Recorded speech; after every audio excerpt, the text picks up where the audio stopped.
Baik, di sini saya akan men-share atau memberikan kalian tips and trick seputar pertanyaan wawancara beasiswa BPDPKS.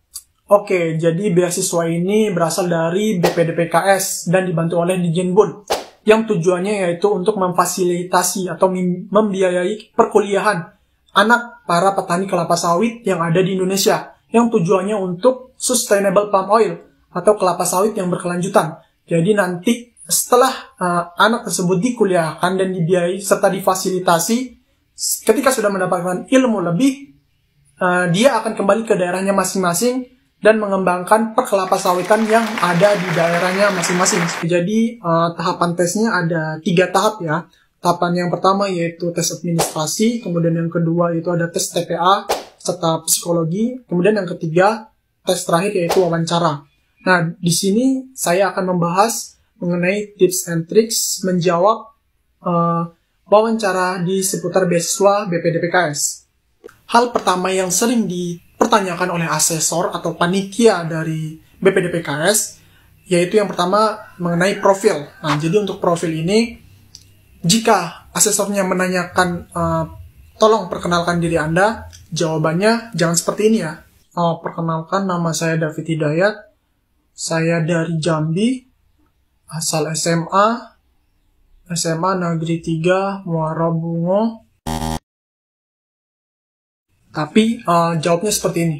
Perkenalkan, nama saya David Hidayat, saya berasal dari Provinsi Jambi, lulusan SMA dari SMA Negeri 3 Muara Bungo, lulusan pada tahun 2019, dan untuk program beasiswa ini saya mengambil D4 Pengelolaan Perkebunan Kelapa Sawit yang berada di Kampus Politeknik LPP Yogyakarta.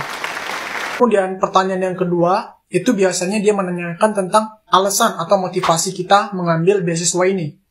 Jawabannya jangan seperti ini ya. Alasan saya ingin ikut beasiswa ini karena saya tidak mampu dan saya ingin melanjutkan kuliah. Tapi jawablah seperti ini. Baik, terima kasih izin menjawab. Alasan saya atau motivasi saya ingin ikut program beasiswa ini karena sedari kecil saya sudah tumbuh di lingkungan kelapa sawit dan sudah lama berkecimpung di dunia kelapa sawit. Dengan adanya program beasiswa ini akan menjadikan peluang bagi saya untuk lebih bisa mengasah ilmu tentang perkelapa sawitan dan mencari pengalaman lebih, sehingga nantinya ilmu tersebut akan berguna bagi saya pribadi, bagi keluarga saya, serta orang banyak. Terima kasih. Kemudian pertanyaan yang selalu dilontarkan oleh para asesor buat kalian biasanya itu mengenai kekurangan serta kelebihan dari kalian. Diusahakan untuk kekurangan ini dia tidak berpengaruh untuk prospek ke depannya, seperti halnya untuk program beasiswa ini serta kerja kalian ke depannya. Maksudnya seperti ini. Ini contoh. Baik Pak, Bu, untuk kekurangan saya ini merupakan orangnya tidak percaya diri, pemalu, dan tidak bisa tampil di depan umum.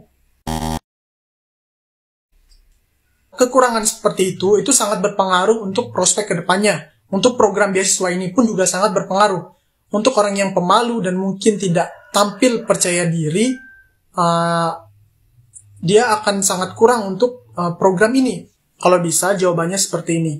Baik Pak, Bu, terima kasih izin menjawab. Untuk kekurangan yang saya miliki, mungkin saya merupakan seorang yang tidak sabaran akan sesuatu hal. Salah satu contoh, ketika ada suatu pekerjaan, saya ingin sesegera mungkin untuk menyelesaikan pekerjaan tersebut. Sehingga saya tidak menunda-nunda lagi pekerjaan tersebut. Saya inginnya setiap ada pekerjaan harus hari itu juga diselesaikan. Mungkin itu karena saya tidak sabaran, Bu. Kurangan seperti itu malah bagus buat kalian. Jadi bukan dalam bentuk sebagai kekurangan ya. Hal itu malah menjadi kelebihan yang bagus buat kalian. Ya, ini cuma itu ya yang mungkin bisa saya sampaikan atau saya share mengenai tips and tricks wawancara. Kalau nggak salah, sekarang per 22 Agustus ini sudah dimulai tahap wawancara. Jadi buat kalian, kuncinya satu, yaitu percaya diri aja, jangan gugup dan grogi. Anggap aja asesor itu sebagai kerabat kalian. Oke, good luck buat kalian.